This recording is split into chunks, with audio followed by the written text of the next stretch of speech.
pour les estivales, notre journal des vacances qui nous emmène pour commencer au château de Serran dans le Maine-et-Loire. Tout ce week-end, on va y remonter le temps. Le monument historique accueille le plus grand jeu de rôle de France. 1000 personnes costumées jouent à la guerre ou reconstituent des scènes princières. Bienvenue donc dans le monde imaginaire de Candoria avec les seigneurs Calcagny et Prisset.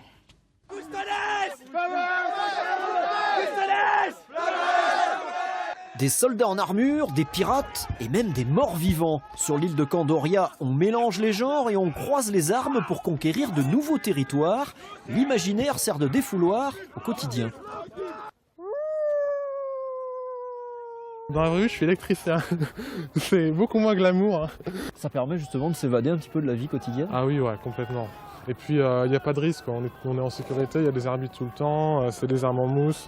Il y a un grand fair play de la part de tous les joueurs.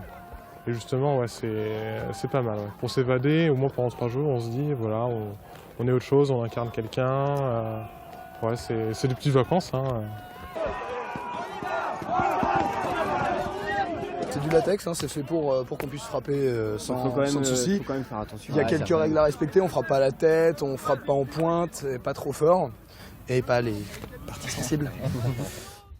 Cela dit, il n'y a pas que des bastons médiévales pendant ces 3 jours, loin de là. Mais un scénario aux multiples rebondissements qui a nécessité 10 mois de préparation. Tout a démarré sur Internet et tout continuera sur la toile.